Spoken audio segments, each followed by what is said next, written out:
Dallas Wings got the first pick. Los Angeles Spark got the second pick. If you don't know, I am eligible for the draft this year. So after heavy consideration, I want to let y'all know that I will be... What's up, everyone? Welcome to another episode of Best of Both Worlds with Flau'jae. Today, we have a legend joining me, man. Somebody who's changed the game in music, in business, and in sports. He's built an empire from the ground up and never slowed down. The one and only Master P. All right, y'all, now it's time for 4 on the floor. Let's get into LSU's win against Troy and Murray State. This is being filmed on Tuesday. We have Tulane tomorrow, as in Wednesday. This will be uploaded Thursday. The win over Troy, that made us 5-0. We won 98-59. I tied my career high in 27 points. I had 15 in the first quarter.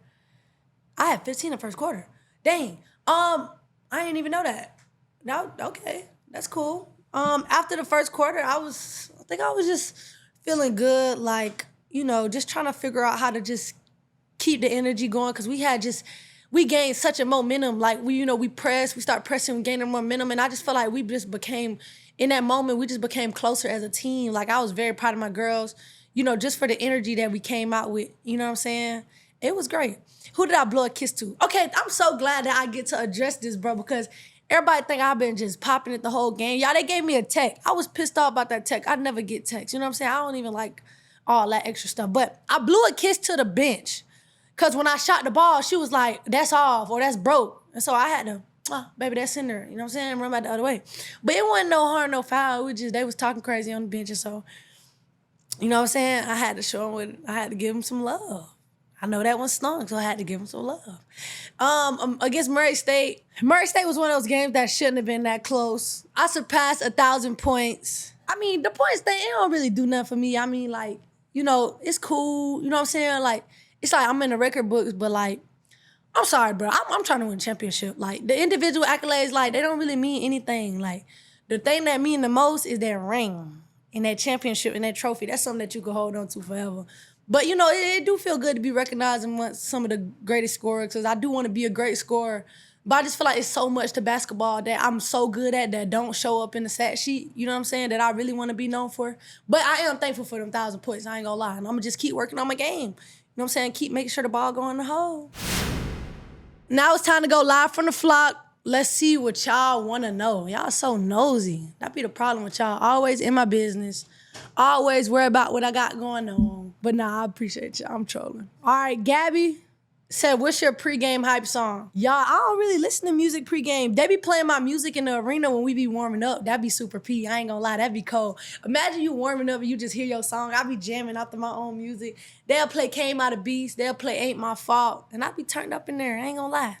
That'd be a vibe. Adrian Keys, official, said, what's one piece of advice that helped change your perspective? Ooh, I be watching these motivational videos like before practices or before games, and one thing that helped me change my perspective, it was like, this is where most people give up. You know what I'm saying? Like, so I like to think like when things get hard, like this is where most people turn around. This is why, you know, this certain thing has never been done before. You know what I'm saying? And I like to think my thing is hooping and rapping. Like, this is why this ain't never been done before, because this is the moment where it get hard and then people turn away. This is the moment where you got to keep pressing and keep going and keep digging and make history. That's one piece of advice that I got written on my mirror, actually. All right, Jacob Rousen said, if you couldn't go to LSU, where would you go? Did you have a top 3? I had a top 4. I think it was Ole Miss, Texas, LSU, and Georgia. No, Miami was in there too. But then I scratched Georgia off the list because I felt like they didn't really want me. But I wanted to go to Georgia because I wanted to stay home. I really did. I was really picked to go to Georgia, but God had other plans for me, for real, for real. I wanted to stay home, but I guess the situation worked out how it was supposed to work out, period. But if I couldn't go to LSU, I'd probably say like Miami. Miami probably, just so I could work on my music, be by the beach. I had a chance to go to Miami, but I was like, nah, it's too fast for me. But now, me knowing what I know now, I would be able to balance the life and the party and all that. Because I don't even like the party for real, for real. So I could be able to balance, but I am glad I did not go because, boy, I wanted Natty my first year. So obviously I made the right decision. All right, last but not least, if you could play against any player, past or present, who would it be and why? I want to play against my coach, Simona Gussis, because she always talking crazy in practice, talking about how she'll murder us and all of this, and she thinks she'll obliterate me. You know what I'm saying? Nah, I'm just playing. But I always joke with her about that because, well, her left or right was so cold. I ain't gonna lie, she teaching it to me. I'm getting the hang of it. I just used it in the game. But nah, probably Coach Simone, because, you know, it would be so rude of me to do it to her right now while I'm coming into my prime. But if I was to play Coach Simone in her prime, I think it'd be a good game. When they ask me about Coach Moki, I'd be like, I'm a 10-0 Coach Moki. She was just short and little. I'm not nobody going for that. But Coach Money, I ain't gonna cap. She might have been a little cold back in her day. So I'm gonna keep it very respectful on this podcast. But yeah, man, that's pretty much it. Today on the podcast, we have the legendary Master P. I did not think you, this was crazy. I ain't gonna lie, I did not. They told me I had another guest and now I got the legend on here. I gotta tighten up a little bit. I'm a little starstruck, I ain't gonna lie. How you doing? Let's go. Let's go. All right, man, the first to ever do it. You grew up in New Orleans. What was that experience like for your music career? I mean, to be honest with you, growing up in poverty in New Orleans, I grew up in the Calliope projects, and it was tough, but it also built my character. I want people to realize, even though, you know, you living in a bad environment, your conditions is not like a lot of other people, you still got to make the best out of it. I always thought positive. I always said to myself, I'm going to get my family up out of here. I'm going to get my grandmother up out of here and get her a house.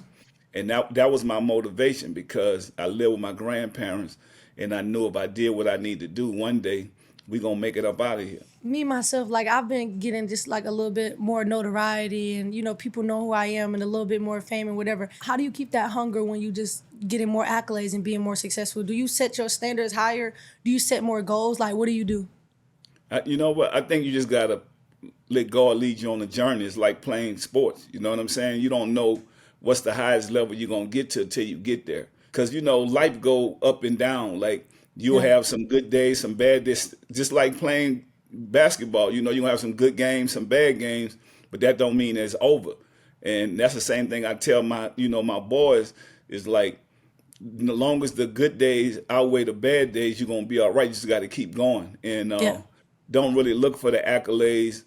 Do whatever you do because you love it. You know, if you love something and you're passionate about it, you're going to be all right in it. And I think that's the attitude you got to have. It's just a winning attitude, because you don't learn nothing from wins. You learn from losses. So yeah, just keep going.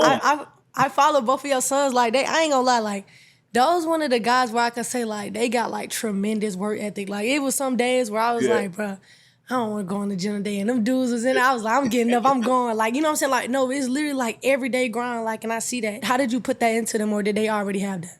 Now, so my thing is, and I want to tell any parents out here that's listening to this, don't just give your kids everything. So you got to learn to communicate. You got to listen to them, but you also got to teach them hard work. And so I think with Mercy and Hersey, I taught them hard work. I put the ball in their hand at 3 years old, went to Target, got the little basket you put in the house, and had them start playing on that. And I seen that they really liked it. And that's how we turned into going to the bigger basket. But, you know, watching that they really love this, and then, you know, instead of just giving them everything, even though we live in a nice house and got nice cars and stuff, I'm like, you know what? I didn't give them a car till they got to college. I'm like, I let them ride their bike. I let them, you know, whatever they had to do to get to school. I took them to school. But I made them understand and appreciate what hard work is. So I told them, I said, if this is what you want to do, we got to get up at 5 o'clock in the morning, and I'm not going to wake you up. You got to wake me up. Right. So I'm not getting ready till somebody knock on my door and say, let's go to the gym, Pops, let's go. And so I just think that, and keeping them hungry, because if you look at it right now, my youngest son is at Houston, and he just a dog. You know, he a freshman, but he a dog, and he understand what he want out of this. Then my other son at Southern Utah, he doing his thing. He a dog. And Hersey they love basketball. They love that whole team atmosphere, and nobody's gonna be able to take that from them because they built their own name. It's not about me. It's about hard work. And I think when people see that you work hard, they can't stop you from getting those opportunities because they're gonna say, "We've been watching these kids since they was babies, and now look at where they at right now." It's gonna be hard to stop them. So people could hate on you, they could do all that, but when you doing what you love to do and you good at it and you confident, so I feel like it comes from the confidence too, because Yeah. it's almost like you put the work in, right? You put the work in, you ain't worried about it because you actually made these deposits. It's almost like going to the bank. You got money in the bank because you made a deposit. Same thing, Right. being an athlete or being a business person, you making deposits every day. And long as you keep making them deposits, you good. It's the same thing with you, right? You good in music, you good in basketball because you put the work in and you made the deposit. So I feel like that's just the journey that life take you on. And if you're on a journey with it and you letting God lead you, you got a good foundation, it's gonna be hard to stop you. No, most definitely. You founded the NOLA Walk of Fame. Yeah. Lil Wayne was the first to be inducted. What does it mean to you to be able to honor the legacy of New Orleans through this? You know what? It was a blessing because I feel like Lil Wayne is the greatest rapper to come from New Orleans, but one of the greatest rappers in the world. I feel like he the greatest to ever do it. Yeah. And to be able to be from my city. And we always had friendly competition, but he's always been that guy. I sold Yeah. 100 million records, but Yeah. Lil Wayne eat, sleep, and drink this. Music, And yeah. it was my honor to be able to honor him. And now we have this Walk of Fame where, like in Hollywood, they got the stars, we got the Florida Leafs that we able to put on the ground on Canal Street, which is the Right. busiest Yeah. street in New Orleans, and it's where all the tourists come at. It's where people gonna be at for the Super Bowl, and to be able to put Lil Wayne down there first, it's gonna be incredible. And I'm inviting you February 6th to come down to Oh, be that's a part of love. that. Yeah. If I don't have a game or If practice you none, don't I'm have a there. game, we February coming to get 6th. you. February 6th, I'm there most definitely. February Nah, 6th. I hope you don't have a game, but if you do, you got to go handle your business. We're gonna be rooting for you from the sideline. most So definitely now not. it's just Look, that's crazy. he deserved it, to be Yeah. honest with you. Everything that he brought to the game of hip hop and coming from New Orleans and representing, we was honored to be able to give him his flowers. Like I said, give him his fertilizer because fertilizer is what grow. So yeah, No, most definitely. Lil Wayne, he a solid guy. Like, after we won a championship, he was like, I'm gonna do the song. yeah, It was so many artists that was already like, yeah, Flauk, I'm gonna work with you, I'm gonna work with you. You know what I'm saying? But you know yeah, how that be. I'm gonna get with you. yeah, But when he actually came through, followed dude, and did the video for me, I was like, wow, like he really a solid dude. Cause people yeah, don't really do that. Like then they don't have to, and he don't have to. He Wayne, you know what I'm saying? So yeah, and then he brought me out at Louisiana Fest. That was like the top of the cherry, and I was just like, bro, like that showed me. Like when I get in a position to where I could bless other people, that I'm gonna just yeah, stay thorough and stay solid on my word. You know what I'm saying? yeah, Because he one of the biggest artists in the world, and he like made such an impact on culture. And he did that for me, so that definitely taught me a lot through our interaction. Speaking yeah. of like music and culture, hip hop, how do you feel like the culture is today in hip hop and how it's evolved? Well, I think with social media and the internet, everything is quicker. We could get everything quicker now. We had to sell music out the trunk of our car. You don't have to do that. You can do it at the press of a button. I feel like we have created more millionaires now, and I just think that it's a young person game. I Yeah. mean, that's why you able to flourish in this now. Like think about it. Back then, you didn't have the verse to where if you was an athlete, it would be hard for you to get on, right? Because people just think one way. One It's dimensional. traditional thinking. Like even the coaches probably don't understand you, what you're doing, but you know what your dreams and goals is. As long as you could get out there and handle your business on the basketball court, then you should be able to, because it only take us a couple hours. When I was in the NBA, right, I still was able to do my business. I could pick up the phone. Like most of these athletes, if they top athletes, they want to be pampered. I didn't need to be pampered. I'm like, you know what? I still could go do my music. I could still go take care of my business. I could still sell my products, and I could still come in here and give you what I need you on this court. So Right. long as that 3 ball going, then I'm good. Every time. No, that's what I be telling people. Like, I be like, bro, y'all don't understand about pro players. Like, they probably on the court maybe 4 hours out the day. Like, you know what I'm saying? Like those Yeah. workouts, like, you know what I'm saying? The But rehab, the film and I stuff think like it's a that. lot of these older coaches that really don't understand. Yeah. Like times have changed because they still thinking traditional. So we know they want to win, but at the end of the day, they still gonna get their salaries. They gonna make their money because it's a business for them. And I Right. think this generation start to realize that, Shaq, Allen Iverson, those guys, Kobe, they wanted to do it back in their days, but they really couldn't do it the way that this generation could have multi talents now. Right. And because back then those coaches was more like, nah, you just got to play basketball. Now, by the social media world we live in now, you could actually see people can be talented. You can see a lot of the NBA players that got other talents, WNBA players, now college players. I Right. mean, and I think that they're gonna have to figure out how to adjust to Yeah. what's going on. And so, they're not gonna take away their salaries. All they really want to do win. And if you're winning, it really shouldn't be a problem. But Right. that's just that traditional thinking. And I think that you being a trailblazer, you're gonna actually change that and open the doors for other people that are multi-talented. Yeah, no, most definitely. And that's the goal. Trying to just keep that focus. You know what I'm saying? Just keep Yeah. that focus on it. Because a lot of people are trying to tell you something that you can't do. But it's like, I see this That's vision so because they clear. never done it and it never been done before. That's what Right. makes you unique. That's what people don't realize. When they looked at me, they was like they were trying to put me in a box, but they couldn't because I could go out there and play with anybody in the league. So it's a difference. Then I could go and sell a platinum album, and that was just the difference. But I still put the work in. So I'm in Right. the gym putting the work in, and I'm in the studio putting the work in. And Yeah. so I'm also taking care of my business. So it's like it's nothing they could really say, but like I gotta respect it. He coming with integrity, he doing what he got to do. He's Right. still taking care of his business. He's not making us look bad out here. He's not doing nothing negative. I Right. mean, at the end of the day, I mean, we just love music. Basketball, music, sports, and music, it all go together. Right. Because in the locker room, what you listening to? You jamming Straight to music. music. Yep. So, what can you do if somebody that's killing on the court, but they also got a song jamming in there and everybody else jamming to it? It's almost like being a 4-leaf clover. There's a lot Yeah. of 3-leaf clovers, but there's not that many 4-leaf clovers.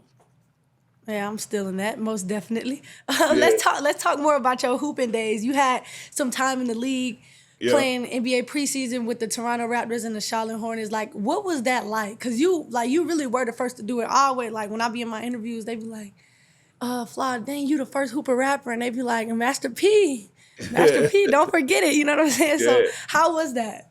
You know what? To be honest with you, basketball saved my life. And a lot of people don't realize, like, I've always been good in basketball. Like, if I didn't get hurt in college, I knew I would have been in the NBA just instantly.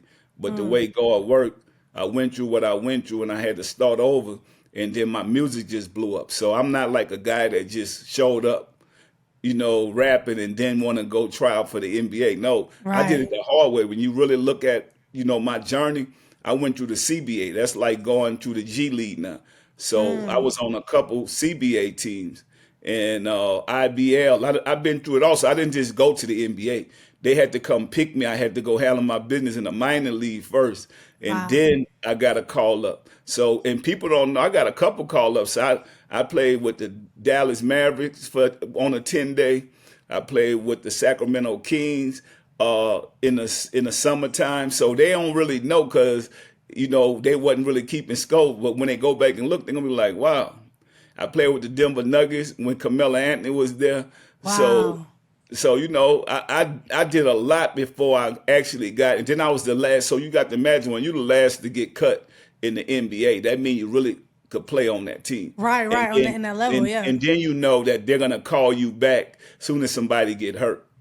So I just was like, nah, I'm cool on these politics. I'm going back and just take care of my business. And I started realizing product outweighs talent. So I just started making product. The Miller Most Family definitely. Foods, you know what I'm saying? Yeah. Uh, the restaurant, Fishbone Express. So We start creating tennis shoe brands. We start doing, all these type of things that they could do. We saying we could do it too. We can create Right. our own brands. If you look at it, why Nike was so big, because that they started that company out of their garage. And so once they got Michael Jordan really turned the world on to us Yeah. buying those Nikes and buying Air Jordan, which, how come we can't do it? My whole thing now is about being active, being great talent, but also ownership, bridging the wealth Yeah. gap. It's like now, Yep. if we're gonna be able to help so many people, then now we gotta own some things. And that's Yeah. what this is about. This next journey is about teaching our people ownership. We do a lot of financial literacy courses, and that's where I'm at right now. I got to show the world now. Yeah, we could make it in basketball. We could make it in Yes. entertainment. But how many of us gonna have something on this planet that they could say we own it? Like if you look at like Gucci, you look at Kellogg's. Those are all family last names. So these are not Mm. no names that they came up with some Right. unique names. These are these people last names, and that's why we created Miller Family Foods. It's time for us to Wow. be able to pass down generational wealth. Yeah, no, no, 1,000%. I be thinking about that all the time. Like, I be like, man, when I go on my run as an artist and I get hot, bro, like I want to Yeah, have my business in order so that I'm not pushing and promoting these other people's stuff. Like I want to do it yeah, myself. Like I ain't gonna lie, I've watched a lot of your interviews and just documentaries about how you came up and ran your label. I started my own label, me and my mom, Flau'jae yes. Entertainment, after my dad, Congrats. Camouflage. Yeah, And I signed a distribution deal with Rock Nation through my label, and I could sign other artists and stuff too. So I wanted to ask you, like, well, you kind of changed the game for a lot of independent yeah. artists, but like, what was your main goal when you started that record company? Yeah, for me, I started that record company saying that I want to create more millionaires. It's not just going to be about me. And so the Mm, people that I'm going to give a chance to shine, then I'm going to show them how to get money. And I wanted them to be able to have their own stuff. And, I built that behind the whole team atmosphere. So me playing basketball and putting all these people on, I'm saying I want to put my team on. And mm, so I feel like if I put my team on, then I'm going to be all right. Because if you look at it, right, right, where the most problems come from? The people around you. And so if we all eating, we good. And I start realizing that like the more millionaires I create, the better I'm gonna be. And the better my family gonna be, the better the people around me family's gonna be. And now if you don't do something with your money and you lose it, that's on you. But right, I've given you that opportunity. I showed you that love. Nobody never done that for me. I had to get out here and get it mm, on my own. right. And so if I could feed some other families around me, everybody should be happy. And if you're not, then that's on you. Most So definitely. and that's what I built the company around. I built the company around being no limit. There's gonna be no limit to my success. And I named myself Master P because I'm a master of whatever I do. And we was able to come from nothing and to be able to create an empire, which is nothing but a blessing. And I thank God every night. Like, I was able to see a lot because think about it, when you in that hood and you don't have nothing, like you say, you got your mom, you got your dad, and people not doing as good as we think they should be doing, Yeah. you know, and people don't realize, you go to bed a bunch of nights, stomach hurt and hungry. That was just motivation for me. I was just happy to have a roof over my head. I was happy for the things I have instead of worrying about the things that I don't have. And I think that's what pushed me to say, you know what? And seeing, I feel like basketball took me on that journey. Yeah. Playing AAU, I was able to Yeah. get out of town, see different things, and Mm. that made me want more out of life, knowing that, wow, all these people got all this stuff. I could get this too. And so that's when I just start getting on my grind, start putting the work in. Right, and with that grind, that come with like discipline, right? And that Yeah. I'm sure you learned from basketball and stuff like that. But like, what were those habits that you created that you built even as like a young person? Now that you look back, you was like, like, dang, like that's what I was doing, or maybe I didn't know that I was doing, but Yeah. you had to have some type of habits or some type of routine. Yeah, so for me, even as a young person, I was an entrepreneur without even Mm, knowing. I was cutting grass for the right, elderly right, people, carrying their groceries. You know, I wasn't always the ice cream man. I was the popcorn right, boy. I right. started in the Superdome selling popcorn. in the New Wow. Orleans Superdome. And so, but I was doing my own thing. I was making my own little money. I was hustling, and I feel like that prepared me. But I've always been doing these things to where I've always wanted to be a helper, and I think that's the part that really that I could look at right now, saying it never was about me. Like some kids, it's all about them. Even if I had some candy, I'm sharing it with everybody. If whatever I had, my heart always was good. I was a giver. And I think that was the difference for me. I never wanted to be the hardest person in the world, even though I lived in a bad place. Right, I had to learn how to stand up for myself. I had to fight, but I've always was an A student. I Yeah. was doing whatever I need to survive, but I also like even when I was on the streets. To be honest with you, I didn't want to be there. You know how some people love the streets? I didn't.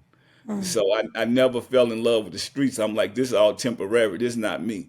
I'm just hustling just because I'm trying to make it. So I didn't have that type of mentality that I'm addicted to the streets. I'm the toughest person in the world. I just didn't want to be there. And Right. so I think that now that I look at it, uh, being a square is cool because Yeah. a lot of people they think you got to be so tough and so real. Yeah. This, oh man, you a square. You don't smoke or drink. Nope. Now I'm a rich square. Right. Right. A lot Right. of Right. y'all, addicted and toe up, and I'm still going. Like, P, how you keep going? I'm like, I'm doing what I love, Yeah. and when you take care of yourself and you do what you love, I mean, you get up happy because I'm not worrying about what nobody else have. I don't care what my neighbors got. I don't care what my friends got.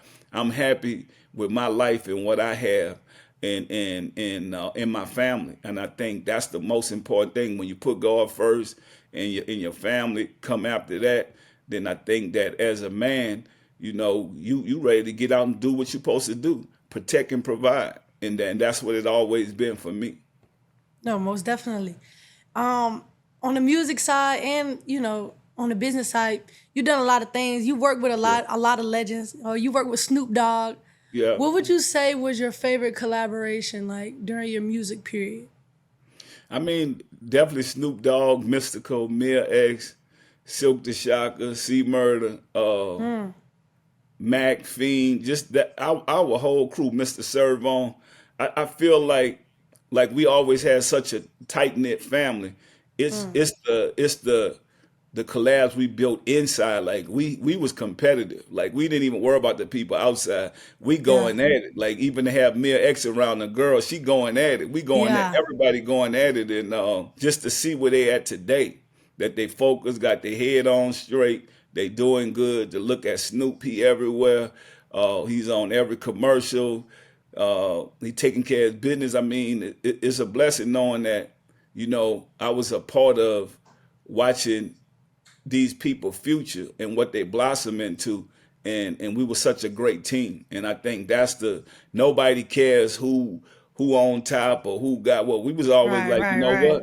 what, we all one team. One Right. win, we all win. So Facts. and I think our competitiveness was just getting in that boot, trying to rip each other apart. Is like we ain't even we ain't, Yeah. and I'm gonna tell y'all, I got a song that me and Lil Wayne did a long time ago. I really ain't put no video to it or nothing, but it's power. And I think right now as we celebrate him, I'm thinking about putting that song, re-putting that song back out there because we really ain't did nothing with it. But y'all gonna hear this song because I think it's special, and I think some of these records, after a while, if you look at it right, the world is going back to what we done.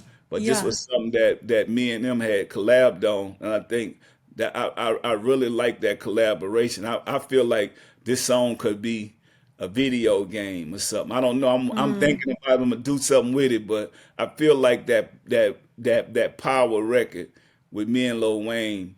I think that this generation right now could really get into that record. So Yeah, no, most definitely. Sure, I'd yeah, love to hear it. yeah. I want to ask you, what was your process like in the studio, like producing, just making music? Y'all say y'all was competing. What was that process like? For me, I never write records, so it gotta just come. I gotta feel it. So I mean, we wrote so many songs. I'm saying that just flowed out of me because I had been through so much, right? And I just think once we get the hook, we just go. And Yeah, so, yeah. it's like once we got that hook, we know it's a wrap. And It's then a wrap. everybody jump on it and do their part. And that's why some of these songs, these No Limit songs, these soldier songs, they longer than the regular songs because everybody got to get their piece because everybody Right, went right, hard. right. Yeah, No, most definitely that's fire. Well, you earlier you was talking about, you know what I'm saying, being from the streets, not wanting to be there. But you yeah, made it out of there. And a lot of people don't make it out. But what you do that a lot of people don't do, you give back. And yeah, you've been passionate about giving back to the community, which is something that I deeply care about too. I'm actually in the process of building a resource center down in my city in Savannah, Georgia, yeah, through my foundation. So I'm super excited about that. But you have a foundation, the P. Miller Foundation, and your yeah, role in the Team Hope Foundation. yeah. What motivates your dedication? Why is that so important to you to give back?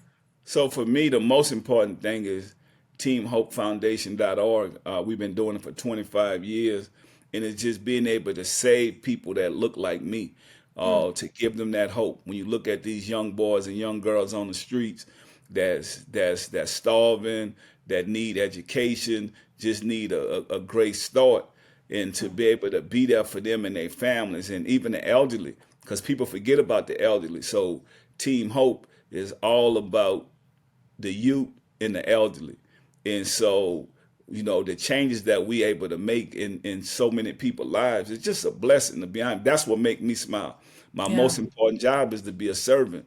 So when I'm serving my people, I'm my most happiest. So yeah, when you look at right now, the stuff that we do for Thanksgiving, feeding our people, the things we able to do for Christmas to make sure thousands of kids get toys, and just every day what we do teach the next generation financial literacy. So we in these yeah, yeah. schools all over Louisiana and teaching kids financial literacy, which I wish I had that program like that. So Team Hope Thanks. financial literacy program is so important because they don't teach us how to be entrepreneurs. We don't think that's possible. When you look at African Americans, Fortune 500 CEOs, we make a tenth of 1%. And so I'm like, if we're going to take the crime away and better our neighborhoods, then we got to teach the younger generation how to get out there and go get it in that ownership, and how to be able to come back and buy back the blocks. Because it's easy to say I'm on the block and I'm the toughest guy, but guess what?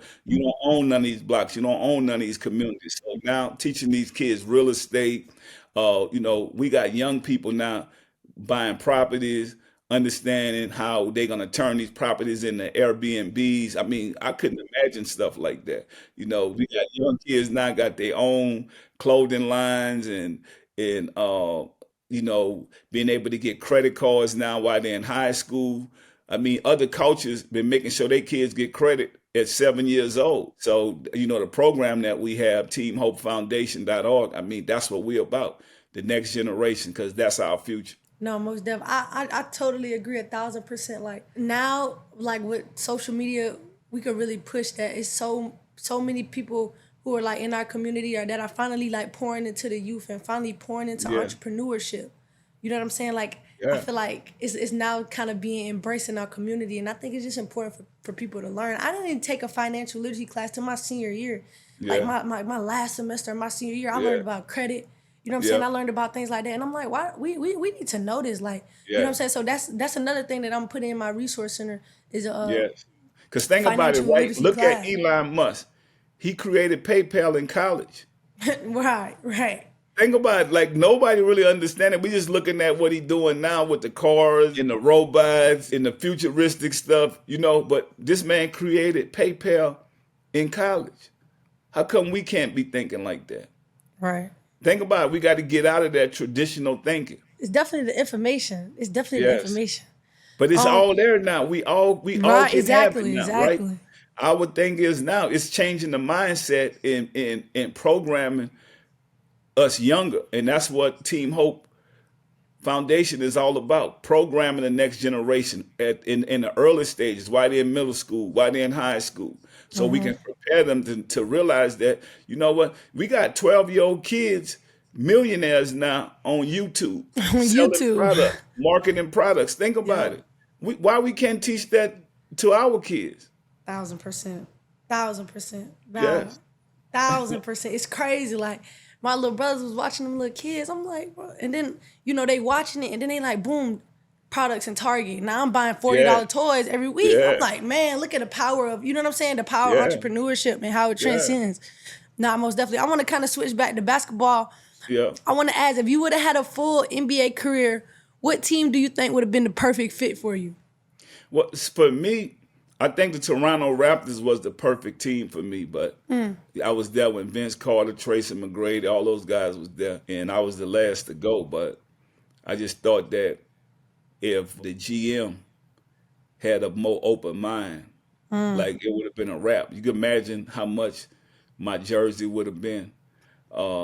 Like that never happened before. Like, cause I'm getting buckets. I'm not just playing. I've never played in a basketball game and didn't score. Like Right. they know it ain't a shot I'm gonna pass up. Like I was raised like that. I learned how to shoot in the gym. I mean, not in the gym, outside with no lights in the project. So we ain't had lights. That's how I learned how to shoot so good. I used to go at it with Steph Curry there when I was playing with the Charlotte Hornets, and Wow. they got a chance to really see me up close in person. BJ Armstrong.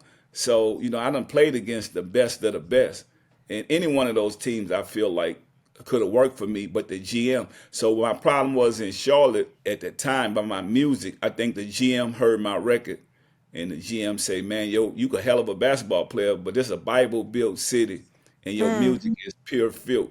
So he had the ice cream man. I knew I was gone after that. I'm like, Yeah. so Yeah. that's just like imagine if you was in college and you ain't signed your scholarship and they heard your music and they like, Yeah. nah, we ain't about to bring this on our campus. And Right, so right, right. it was bigger than basketball for me. So I just think like I was ahead of my time, and Yeah, those most records I definitely. had out, the NBA wasn't ready. For that. Yeah. I think David Stern told me he was ready for me. He was cool. They was trying to find me a team to get on. So the lady at the NBA office, Krista Chan, she was telling me, David Stern trying to find you a team. They want you in this league. And I didn't have the patience to sit around and wait. Because I was like, I know I should have been on that team because I done killed a whole bunch of Duke players. Right, Because if right, you right, played for right. Duke, I'm like back then, if you went to Duke, you was like Yeah. automatic in the league. Right, And right. so I done killed a bunch of these players, and I'm like, man, I'm in. And it was like, I think it was my music. My music was a little bit too hard Yeah. for the NBA at that time. But I think now it'll been a no brainer, no Yeah, no, I brainer. would definitely say ahead of your time because there's players in the league now, they making music, they talking crazy. So Yeah, they I think it talking was just like crazy. ahead of the time thing for Yeah, sure. But yeah, no, but before I was right there. To be honest, like I told you, like if I really had the patience, I could have stuck it out. So once they let me go, I was like, nah, man, they kept such and such. That's yeah. crazy. Like, and so I was on Yeah, as a that. So I was competitor, like, yeah. yeah, because I was really could have just been like, okay, go wait. They're gonna call you in a couple of days soon as somebody get hurt, because that's how it normally happens.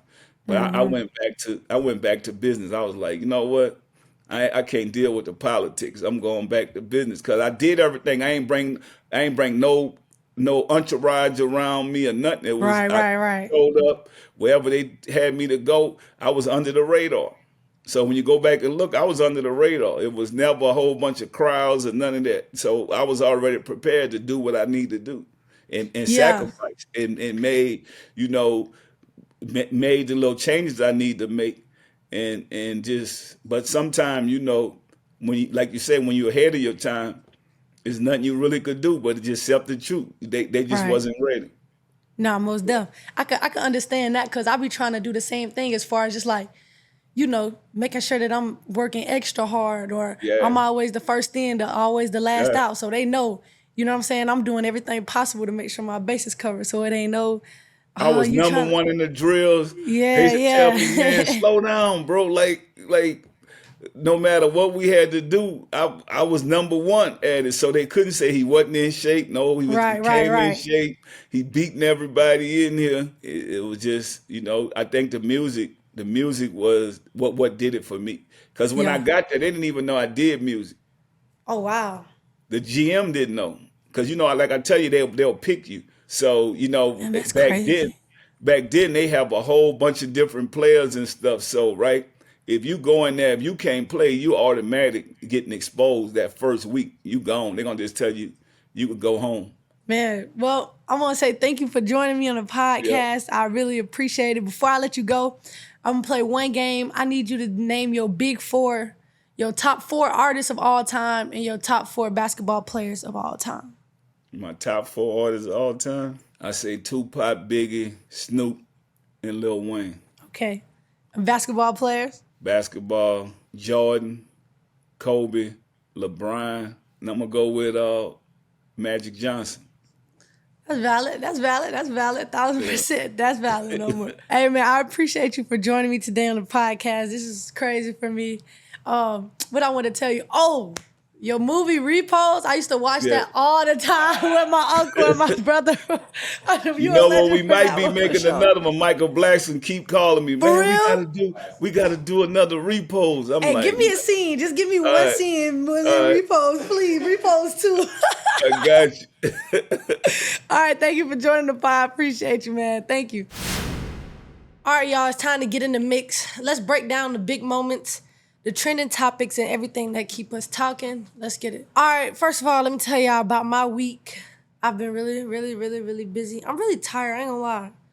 Just these games that I've been playing in, like, bruh, my legs, my ankles, all of my joints, they swollen. I'm not like tired, but like I feel like I just got hit by a truck. Any like athlete knows how that feels. So I'm kind of just, I gotta get a rehab routine. I ain't gonna lie, my rehab kind of trash.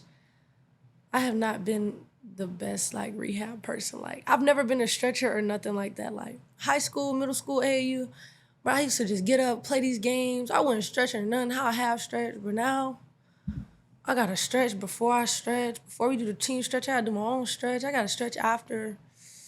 Yeah, I'm feeling it, bro. I'm feeling it. Thank God I ain't, I've best to not been like injured or anything like that. But, bruh, I've been feeling it. I ain't gonna lie.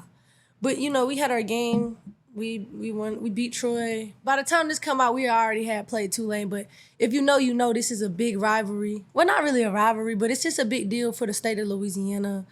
So I'm really excited about this game. Like if you're from Louisiana, we got some new recruits in. We signed the #1 recruiting class, Grace, Z, Divine. So we got some hoopers coming in. I'm super excited about that. I love getting the recruits because I feel like Coach G be trying to act like he Mr. Recruiting King, but really it'd be us putting in that pain. You feel me? Like, you know what I'm saying? We putting in that work. So I'm just glad that the recruits had a good time. I try to like think about my visit. When I had my visit, bro, I had a good time. So I always try to make sure the recruits have just like a really good time and they really enjoy themselves. Cause like official visit is like once and that's like you only get to do that one time, especially at like the school that you want to go to. So you just gotta make that memorable for the recruits. Make me miss it. Kinda. I guess it's kind of cool being sought after like that. You know what I'm saying? But like once you understand it, you be like, dang, bro, y'all better enjoy it. Y'all better enjoy it, bro. Oh. Hey, can you go get my Colorado jersey out? Both of them. My Colorado jerseys out my closet.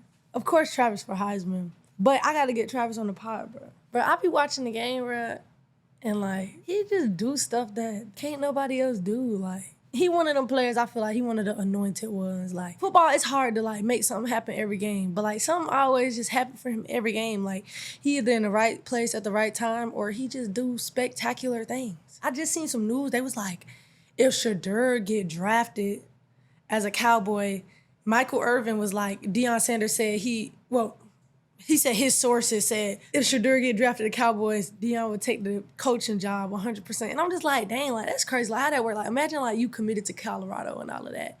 And then like you see this news that the head coach could potentially be going to play for a pro team. Like, I don't know. Like, I don't know if, those could be rumors, but Michael Irvin said it. And Michael Irvin, I'm pretty sure he'd be at the games and he good friends with Coach Prime. So that would be interesting to see. Like, as a Colorado fan, I would be a little hurt. I'm not gonna lie.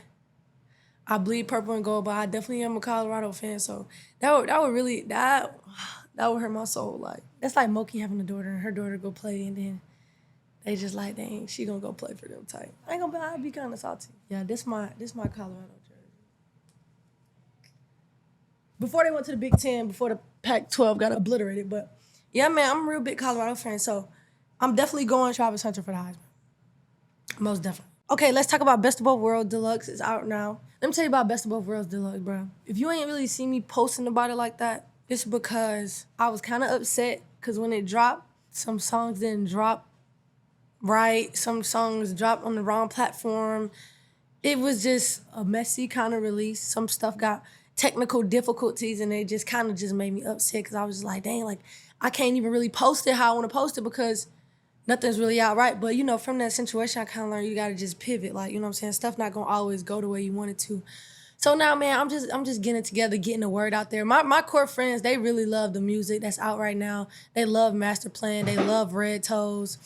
A lot of people really, really love Lone Survivor and Big Bag, of course. But, you know, so I'm finna just get heavy on that promotion. But yeah, man, and that's rare that ever happens. Like, the music is usually right, everything is right, but I'm still excited about the release. I'm still got so much time to promote it for people to listen to it. My favorite moment creating the Deluxe is just, you know, just my process, because my process of doing music is so different because my schedule is so different. So I have to fly my engineer down here and we have to create all the songs. Like I work on them by myself, like I kind of record a little bit by myself as much as I can. And then when he come, we kind of just put the finishing touches on everything. He mix it, he do all the good stuff to it, make it sound like a real studio, and then he send it on. So that's probably my favorite part because, you know, the way that I create music is so unique. So I think it's just dope for me to be able to have that process of just flying my engineer down here and we really lock in because my engineer, that's like one of my best friends. Like, you know what I'm saying? We've been locked in since I was in high school. So it's just dope for him to just come down here and create with me. All right, let's talk about life behind the scenes. What is it like being on the set of your music video? So if y'all don't know, I had to fly to New York on my off day, probably like last week, and record the video for Master Plan.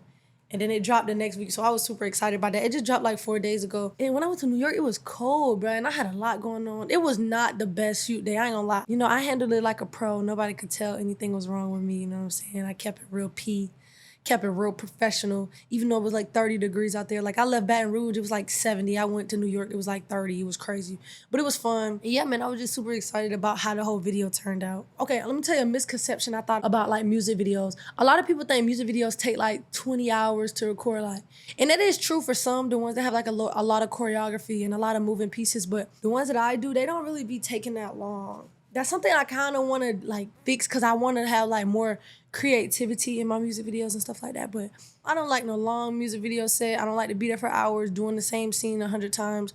I think it's diabolical. I think it's crazy. And I just like to get in and get out. That's why, you know what I'm saying? Me and Terrius or me and 20 or whoever I'm working with as a director, they know I'm trying to get in and get out. But it be coming out fast, so I don't be tripping. The 2024 WNBA Draft Lottery, the top picks are in. The Dallas Wings got the first pick. Los Angeles Spark got the second pick. Third pick, Chicago Sky. Fourth pick, Washington Mystics. I thought Paige was going to LA for sure, but actually I have a secret, and I guess the best time to put it out will be now on my podcast. After heavy consideration and just talking with my team, my family, and everybody just involved in my athletic career, I want to let y'all know that I will be. I'm just messing with y'all. I'm just playing, y'all. Everybody keep asking me, bro, just give it time, bro. You know what I'm saying? Give it time, bro. You know what I'm saying? You know what I'm saying? I'm just having fun right now, playing some of my best basketball. But nah, I keep seeing that on Twitter. Everybody keep asking, Flauk, what you gonna?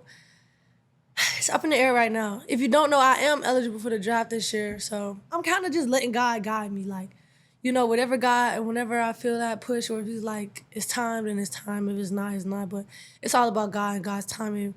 But I kind of just wanted to address that because everybody was like asking me about it. But nah, I really don't know. I'm just hooping right now. Like, I'm really just hooping. I'm playing some of the best basketball I ever played. I'm in the best shape I've ever been.